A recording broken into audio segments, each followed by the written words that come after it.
Ibu yang saya kasihi, puji Tuhan, senang kembali kita bisa bersama-sama untuk merenungkan firman Tuhan. Dan mari pagi ini kita akan berdoa terlebih dahulu. Bapak, terima kasih buat pagi yang sungguh luar biasa. Kami sungguh bersyukur Tuhan, kami boleh bangun pagi, kami boleh diberi kesehatan, diberi kekuatan, semua karena kebaikan dan anugerah Tuhan yang luar biasa atas hidup kami. Pagi ini kami sungguh rindu untuk dibekali kebenaran firman-Mu. Kami rindu Tuhan belajar akan ketetapan-Mu. Kami rindu belajar akan firman-Mu supaya hidup kami makin hari makin tambah luar biasa dan makin hidup kami menyukakan hati Tuhan. Urapi hamba-Mu yang sampaikan firman-Mu. Kami semua siap mendengarkannya. Hanya di dalam berkat nama Yesus kami mengucap syukur dan sudah berdoa. Haleluya. Amin. Puji Tuhan, selamat pagi Bapak Ibu. Bagaimana kabar saudara? Saya berdoa tentunya setiap kita tetap senantiasa diberi kekuatan, diberi kesehatan, ya, terutama menghadapi hari-hari yang sangat tidak mudah. Tapi mari kita tetap percaya Tuhan kita bersama dengan kita. Tuhan selalu menyertai dan memberkati kehidupan kita semua. Nah, pagi ini kita akan belajar, saudara, dengan sebuah tema, bengkel hati, saudara. Saudara, kalau kita memiliki motor dan motor kita ini rusak, tentu kita akan bawa kendaraan kita atau motor ini ke tempat bengkel motor, dan di sanalah motor kita akan direparasi oleh para montir. Kenapa? Karena montir adalah orang yang tahu dan dia sangat mengerti, memahami bagaimana menangani persoalan atau permasalahan dari kendaraan yang kita miliki. Itu sebabnya ketika kita membawa motor kita ke bengkel motor, maka kita tidak bisa protes. Kita tidak bisa menyalahkan atau mungkin tidak bisa menerima cara kerja montir. Sebab kita ini sebagai pelanggan, kita tidak tahu soal motor.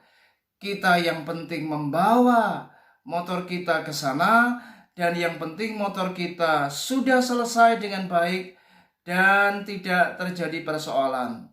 Nah, saudara, itulah sebabnya kita benar-benar mempercayakan persoalan motor kita ini, motor kita yang rusak, motor kita yang bermasalah, hanya kepada para montir yang memang ahli di bidangnya. Nah, sekarang persoalannya adalah bagaimana kalau hati kita yang rusak, saudara. Nah, kalau hati kita ini yang rusak, kita sebagai pelanggan daripada bengkel hati, karena untuk hati yang rusak, kita harus bawa ke bengkel hati, saudara. Dan ada satu pribadi yang sangat tahu dan bisa menangani masalah hati kita ini. Hati yang rusak ini, saudara, dialah Yesus. Yesus adalah pribadi yang sangat tahu dan ia bisa mereparasi hati kita. Ia bisa memperbaiki kondisi hati kita yang rusak.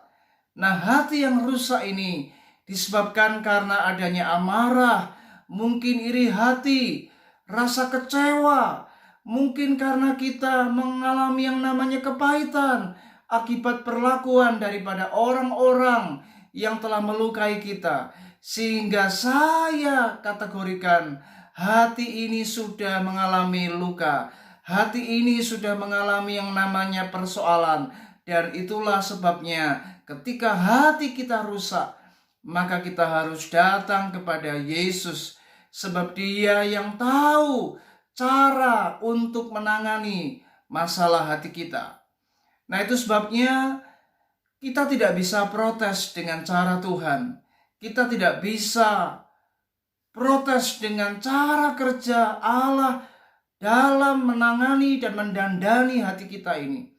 Itu sebabnya setiap proses yang terjadi apa yang Tuhan kerjakan untuk membentuk hati kita ini, maka kita harus belajar sabar dan belajar dewasa, saudara, dalam menerima apapun yang akan terjadi dalam hidup kita. Memang tidak mudah ketika kita masuk dalam proses itu. Tuhan sedang mendandani hidup kita. Tuhan sedang memperbaiki hati kita untuk menjadi lebih baik, untuk menjadi lebih disempurnakan hati ini dan menjadi hati yang baru, saudara. Sehingga semua yang telah menyebabkan kita menjadi rusak, hati ini akan diperbaiki. Dan itulah cara Tuhan untuk membentuk dan memproses hidup kita ini, hati kita ini, sehingga menjadi hati yang lebih baik dari yang sebelumnya. Mari Bapak Ibu Saudara belajar menerima apa yang Tuhan sedang kerjakan dalam hidup kita. Apapun itu yang terjadi memang tidak menyenangkan. Memang ada rasa sakit tentu ketika kita diproses, ketika Tuhan membentuk kita.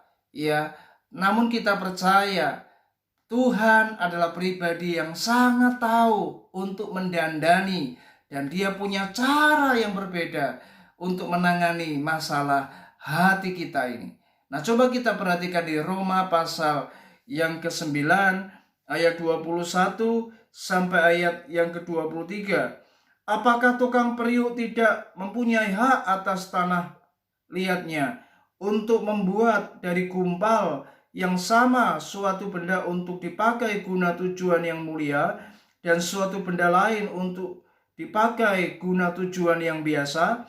Jadi kalau untuk menunjukkan murkanya dan menyatakan kuasanya, Allah menaruh kesabaran yang besar terhadap benda-benda kemurkaannya yang telah disiapkan untuk kebinasaan, justru untuk menyatakan kekayaan kemuliaannya atas benda-benda belas kasihannya yang telah dipersiapkannya untuk kemuliaan.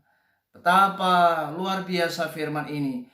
Ternyata kita ini adalah seperti bejana tanah liat yang dibentuk oleh sang tukang periuk ini. Dan saya yakin ketika Tuhan membentuk hati kita, Tuhan mereparasi hati kita ini. Dia sedang mempersiapkan sesuatu yang luar biasa. Dia sedang mempersiapkan apa yang jauh lebih baik, apa yang jauh lebih mulia untuk kehidupan kita. Mari saudara, ketika hati ini tidak direparasi, maka hati kita tidak akan pernah menjadi lebih baik. Tetapi ketika hati ini kita sediakan untuk tangan Tuhan membentuk kita, dan Dia mereparasi hati kita ini supaya didandani, diperbaiki, dan dibentuk menjadi lebih baik. Saya percaya saudara akan menjadi pribadi yang jauh lebih mulia, menjadi pribadi yang jauh lebih indah. Dan itulah cara kerja Yesus membentuk setiap hati kita. Dan hati ini yang rusak, maka akan menjadi hati yang baru, karena Yesus sudah mendandani setiap hati ini. Puji Tuhan, kiranya renungan ini menyadarkan kita, memberkati kita, dan kita harus belajar membawa hati ini kepada Yesus untuk semakin hari semakin diperbaiki dan diperbaiki, semakin hari semakin luar biasa, dan hidup kita semakin indah. Tuhan Yesus memberkati. Selamat bekerja dan selamat melayani Tuhan. Shalom.